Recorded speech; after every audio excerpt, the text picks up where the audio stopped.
Hello my Mohins and welcome back to another 5 video here on my channel where I'm going to be doing my September wrap-up. Now, this is my actual normal recording spot for this channel and I'm so excited to have it. And I finally have my chair, which just feels amazing, and I'm really happy. It makes me want to be in my room more and like record more for this channel and stuff. But today's the wrap-up for September. Now, technically this is going up a few days into October, but that's perfectly fine. We will also have an October TBR, which is going to be a spooky TBR, because everybody's doing spooky ones, and so I have a few spooky books on it, but it's very big, so we'll get there. When we get there, it's not this video. Today I have read 1, 2, 3, 4, 5, 6, 7 books. Right. There wasn't any extras, I don't think. In the month of, oh, we also have, it's technically an 8, but I got about halfway through, so we'll mention it. It's not finished, though. 8 books, 9 books. I started one, and we'll mention it as well, because I own it. That we're going to talk about today. Most of them will be put up on the screen right here, so just to give you a heads up. But we're going to talk about the ones I do have, and the only one we can talk about is the sagas, and I'm going to only hold up Saga Volume 3 when I talk about them. But just know that I do have Volume 4, it's just over there. I just don't feel like grabbing it as well. But part of this month, I did end up reading both Saga Volume 3 and Volume 4. This is set into a different galaxy of intergalactic travel and love story and romance. See, lots of romance. And a very cute child, which I can't show you a good picture of the cute child because she's not really in this one. Like, she just pops up, I think, at the end of this one. Like, there's not, like, an amazing picture of the cute child, but she's adorable. I would show you if I had a good picture of her, but I don't. And so yeah, so I read Volume 3, which I gave a perfect score out of 5 stars, but Volume 4 was a 4.5 because the whole final, like, 30 pages of the book of this particular volume felt extremely short for me because it focused way too much on the villain, and I didn't get, like, any closure for any of the other characters, in which I understand this is the halfway point from this point in the story. I know they're writing more, but it's like the halfway point from what's out, so I just wanted a little bit more than what I got. I do have Volume 5 and Volume 6, but we'll talk about that in a different video, obviously. And then we're going to talk about the other book I do have now. Okay, I don't want my computer fall. Now, I have not finished this one, and there's going to be a whole book talk about it, but yeah. So that is, of course, Rabbit and Robot by Andrew Smith. It's the book I'm currently reading, but I wanted to make it a relative mention because I did start it in the month of September, and I was supposed to finish it in the month of September, but I actually didn't end up reading as much as I wanted to when I went to my mom's, which is perfectly fine because, you know, family. Alright, from this point forward, we are going to be talking about books that I have read, and the pictures of those book covers will be going up right on the screen right next to me where the flag is. Pride, you know. But, okay, so the first one we're going to be talking about is, by the way, I'll mention it if I read it as an audiobook, if it's a graphic novel, or an ebook. So the first one we're talking about is City of Ashes by Cassandra Clare, which I gave a 4.5, and which City of Ashes by Cassandra Clare is the sequel to City of Bones, and I think everybody knows what Shadowhunter Chronicles is, if I'm not mistaken, but if you don't, I'll explain it to you. Shadowhunters is a world set where these people go around and track downworlders, which are werewolves, vampires, fairies, so forth and so forth, and they're called Shadowhunters. And yeah, and our main character here, Clary, is a Shadowhunter. She doesn't realize it in the first book. It's in the synopsis. It's not a spoiler.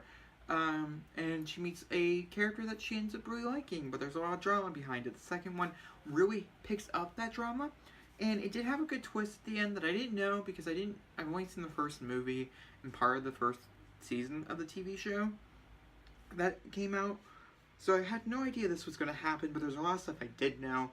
And the narrator, I didn't really like in that audiobook, but I'm listening to City of Glass right now, and it is a phenomenal narrator. This time around, I don't know what the difference is, but there's something about it. But either way, we're going to jump. So the next book we're going to be talking about is The Sweetest Kind of Poison by our booktuber here on Katie Book Dates, and that is, oh, I don't know her last name. Oh, I'm so sorry, but it's going to be all these books. I'm going to try to link down below for Amazon, or Book Outlet or something, so if you do want to pick them up, you can. But I gave this a 5 out of 5 stars. It was phenomenal. It's a collection of poetry written by a booktuber near you. You can watch all of her videos. I highly recommend them. She's one of my favorites. And so I was kind of nervous going into this. I read Zenith when Zenith came out in like May, and I gave it a 1.5 stars. It was horrible in my personal opinion. I didn't think the writing was that good, but I'm gonna still check out Sasha's next book because I'm very curious to see what she is like alone, because sometimes mixing two authors together isn't that good. And also the storyline for Zenith is not really good. I bring this up because another booktuber came out with their own book. She self-published this, and so like I wanted to like really help her because she paid for us to get a copy of it. I did end up actually getting a copy on my my Kindle, and I'm planning on buying an actual copy within the next like 2 weeks or so because I want an actual copy of it. And yeah, I can't wait to tab it up because I'm going to do a book talk about it, and I want the actual book to do the book talk, so I'm going to end up buying it.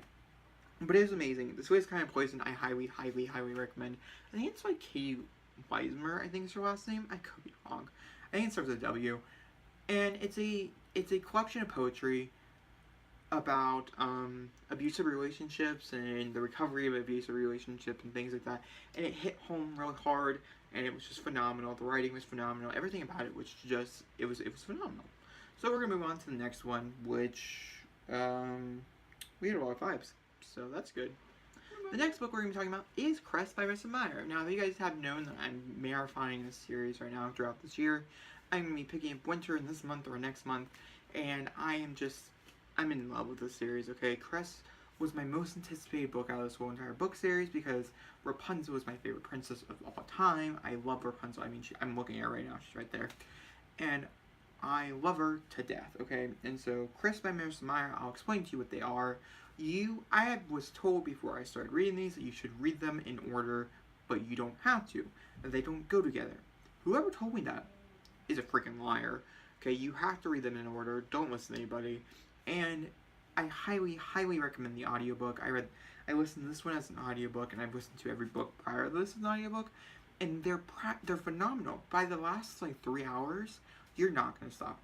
You're not going to stop listening. You're going to stop doing what you're doing, and you're going to sit down. You're actually just going to lay there, and you're just going to listen to beauty because it's gorgeous, and it's phenomenal. I highly, highly recommend this book series. But you're like, what is it about? The first one is Cinder, and it's a retelling of Cinderella. So our main character Cinder is half cyborg, half lunar. Ooh, is that a spoiler? It is. Sorry, I don't think it's a spoiler.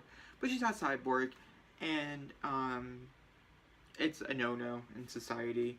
That's set in the future and things like that. I just highly, highly recommend it. Just know it's a Cinderella retelling. The next one it's called Scarlet. It was not as good. I think it's actually the weakest link out of the three I've read. Cress is definitely my favorite, and it does not get amazing until the later half.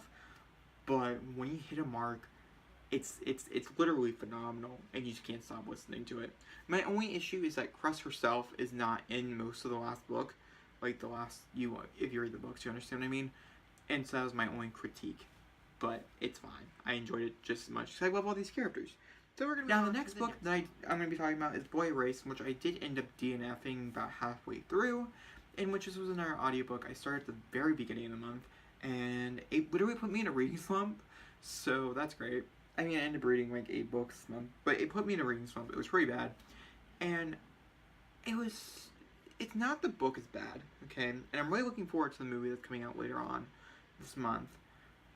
The problem I had with this particular novel is that it offended me too much, and I have such a strong opinion about conversion therapy, which is what this is about.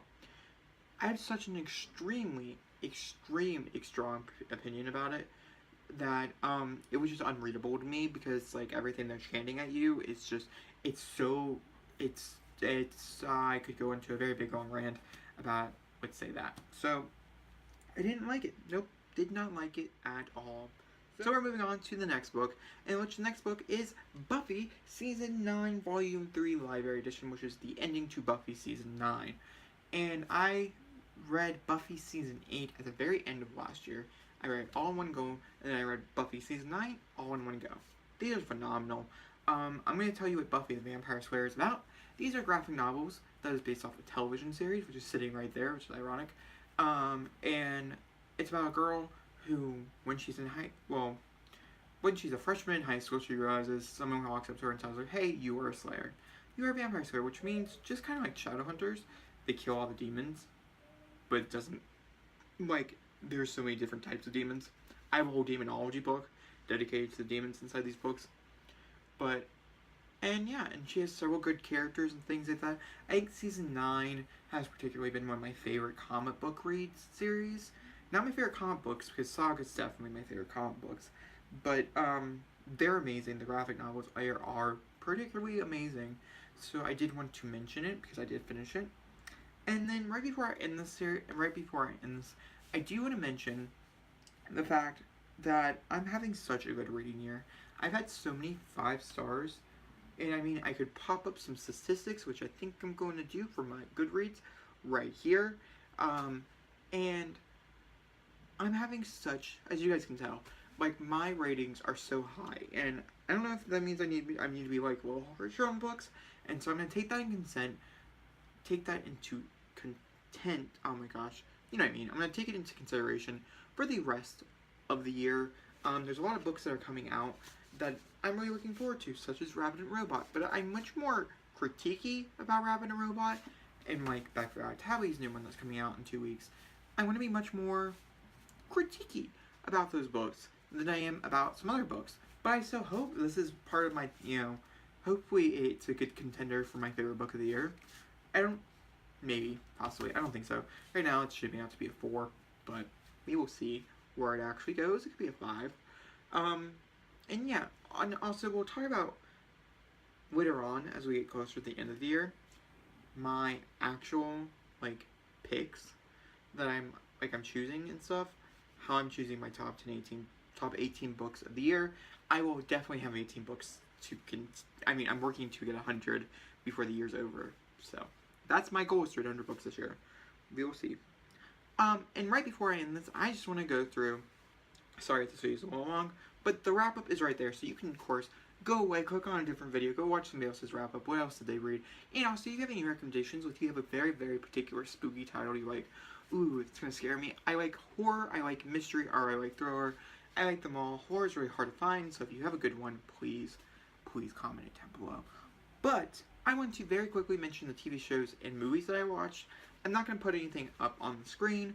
Just know I'm just going to name off some titles and what I rated them and if I think you should watch them. Because I didn't want to make a whole video about it, but I'm just going to tack it on to the very end of this one. But it was mainly about the September wrap-up. You understand what I mean? It's just still like a September wrap-up. So, if you guys didn't know, that's what my bullet journal pictures look like and things like that. This month, the books will be filled out because I know my TBR. I didn't know my TBR at that point. But I watched A Simple Favor twice, and it's a 5 out of 5 stars. I watched The Nun once, and it's a 1.5 out of 5 stars. I watched Peppermint. Oh, by the way, highly recommend Simple Favor. Don't recommend The Nun. I watched Peppermint. It's a 3.5 out of 5 stars. If you liked what the movie's about, I recommend you go see it. Or I recommend you see it at some point. I watched Predator. It was a 4 out of 5 stars. It was not amazing. I don't highly recommend it, but it wasn't horrible if you're looking for a fun time. I watched 8th Grade, and I gave it 3 out of 5 stars. It was not amazing. Don't really know if I recommend it or not. I watched The Miseducation of Cameron Post. It's a 5 out of 5 stars.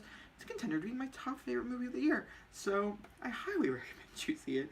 I watched The Meg. It got a 1 out of 5 stars. It was horrible. Don't recommend it. I watched Crazy Rich Asians, which got a 4 out of 5 stars. It was great as well. I do recommend. Now, some TV shows, because that's what this is.